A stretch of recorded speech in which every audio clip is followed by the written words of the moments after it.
రాజేంద్రనగర్ నియోజకవర్గంలో 10 ఏళ్లలో 4,000 నుంచి 5,000 కోట్ల నిధులతో ఎంతో అభివృద్ధి జరిగిందని గతంలో ఎమ్మెల్యే ప్రకాష్ గౌడ్ అనేక సందర్భాల్లో తెలిపారని, మరి ఇంత అభివృద్ధి జరిగినా ఇంకెంత అభివృద్ధి కోసం పార్టీ మారారో తెలపాలని అన్నారు. కేటీఆర్, కేసీఆర్ ప్రకాష్ గౌడ్కి అన్ని విధాలుగా ప్రోత్సహించారని, మరి ఏమైనా అగౌరవపరిచారా, ఎందుకోసం పార్టీ మారారో ప్రజలకు తెలియజేయాల్సిన అవసరం ఉందని అన్నారు. రాజేంద్రనగర్ గత 10 ఏళ్లలో ఎంతో అభివృద్ధి చెందిందని, నియోజకవర్గంలో 2 పర్యాయాలు ఎమ్మెల్యేగా భారీ మెజార్టీతో ప్రకాష్ గౌడ్ గెలిపారని, నిజానికి రాజేంద్రనగర్ నియోజకవర్గ ప్రజలు దేవుళ్ళని, ఎమ్మెల్యే ప్రకాష్ గౌడ్ పార్టీ మారిన విషయంపై స్పష్టత ఇవ్వాలని టీఆర్ఎస్ సీనియర్ నాయకులు కార్తిక్ రెడ్డి అన్నారు. రంగారెడ్డి జిల్లా రాజేంద్రనగర్ నియోజకవర్గం శంషాబాద్ పురపాలక పరిధిలోని తెరాస జిల్లా కార్యాలయంలో మీడియా సమావేశంలో ఆయన మాట్లాడుతూ, ప్రకాష్ అన్న గారికి కేసీఆర్ గారు 2 సార్లు అవకాశం ఇచ్చింది. అతి భారీగా 2 సార్లు కూడా ప్రకాష్ గౌడ్ గారు పెద్ద మెజారిటీతో ఈ ప్రాంతంలో టీఆర్ఎస్ పార్టీ యొక్క బీఫామ్ మీద గెలవడం జరిగింది.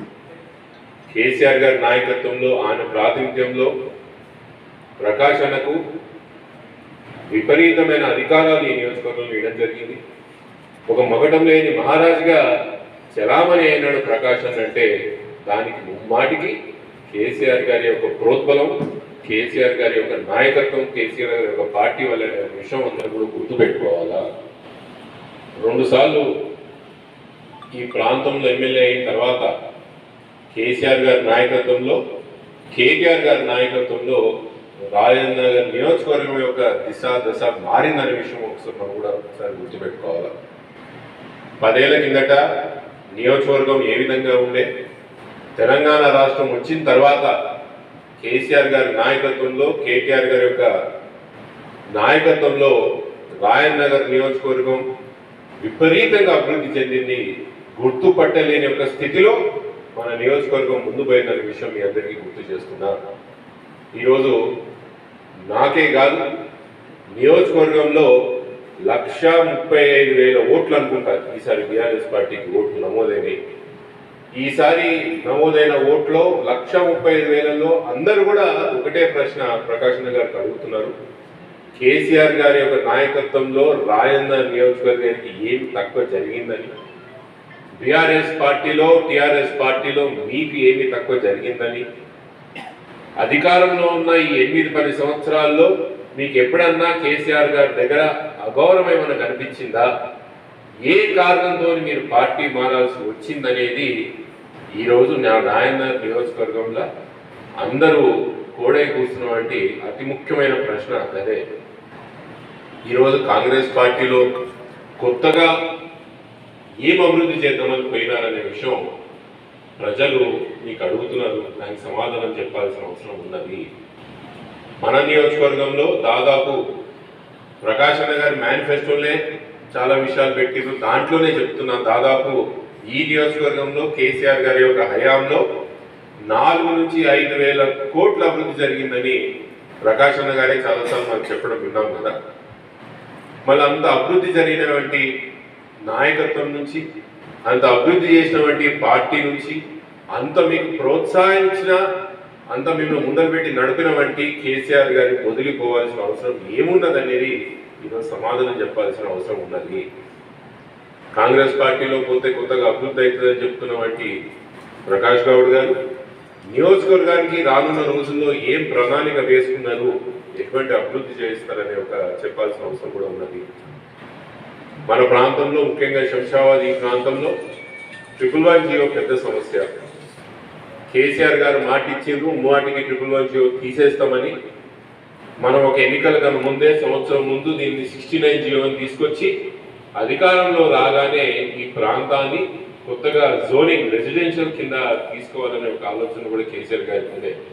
ఇప్పుడు అధికార పార్టీలోకి పోతున్న ప్రకాష్ అన్న గారు, మీరు ఎంత తొందరగా 111 ప్రాంతంలో, ఈ శంషాబాద్ ప్రాంతంలో అభివృద్ధి చేయిస్తారు, ఎంత తొందరగా జోనింగ్ చేయిస్తారనే ఒక విషయం కూడా తొందరనే ప్రజలకు చెప్పాల్సిన అవసరం ఉన్నది. 4,000-5,000 కోట్లతో మన ప్రాంతం అభివృద్ధి చెందిందని చెప్పారు కదా కేసీఆర్ గారి నాయకత్వంలో. రండి భుజంగరెడ్డి గారు. ఈ 4-5 వేల కోట్ల ఈ అభివృద్ధి చెందిందని చెప్పారు కదా మీరు మన ప్రాంతంలో. మీరు కాంగ్రెస్ పార్టీలోకి పోయిన తర్వాత ఎన్ని వేల కోట్లతో మన ప్రాంతాన్ని అభివృద్ధి చేస్తారనే ఒక విషయం కూడా ప్రజలకు చెప్పాల్సిన అవసరం ఉంటుంది. చాలా అనుమానాలు ఈరోజు రాయన్న నియోజకవర్గం ప్రజల్లో ఉన్నాయి. ఆ రోజు తెలుగుదేశం పార్టీ నుంచి టిఆర్ఎస్ పార్టీలోకి వచ్చినప్పుడు ఆ పార్టీకి అస్తిత్వం లేదనో, ఆ పార్టీకి మనుగడ ఉండదనో తెలంగాణలో, లేదో ఆ పార్టీకి తెలంగాణలో అవసరం లేదనో ఆ రోజు మీరు పార్టీ మారినారు. ప్రజలందరూ కూడా మీరు తీసుకున్న నిర్ణయాన్ని ఆమోదించి, కానీ మీరు ఈరోజు ఏం చెప్పాలనుకుంటున్నారు? టిఆర్ఎస్ పార్టీ తెలంగాణకు అవసరం లేదంటున్నారా? కేసీఆర్ గారి నాయకత్వం తెలంగాణకు అవసరం లేదంటున్నారా? లేదా అసలు ఈ 10 సంవత్సరాల్లో ఏమి చేయలేదు కేసీఆర్ అని మీరు చెప్పాలనుకుంటున్నారా? ఏదో ఒక ఉద్దేశంతో మీరు పార్టీ మారినారనే విషయం స్పష్టంగా ప్రజలకు చెప్పాల్సిన అవసరం ఉన్నది. ప్రకాష్ గౌడ్ గారు, ఈరోజు కాంగ్రెస్ పార్టీ చాలా వాగ్దానాలు 6 గ్యారెంటీల విషయంలో ప్రజల దగ్గరికి పోతే మీకు స్పష్టంగా ప్రజలే చెప్తున్నారు కాంగ్రెస్ పార్టీలో ఈ 6 గ్యారెంటీల విషయంలో ఘోరంగా విఫలం చెందిందని. ఈ 6 నెలల్లోనే కనీవిని ఎరగని విధంగా మన దగ్గర కాంగ్రెస్ పార్టీ మీద వ్యతిరేకత వచ్చిందని ఈరోజు ప్రజలే చెప్తున్నారే. మళ్ళీ ఈ 6 గ్యారెంటీ విషయాల్లో కూడా ప్రజలకు మీరు స్పష్టంగా చెప్పాల్సిన అవసరం ఉంది. కరెక్ట్, స్పష్టంగా చెప్పాల్సిన అవసరం ఉన్నది. ఎప్పటి లోపల రాయన్న నియోజకవర్గంలో 6 గ్యారెంటీలు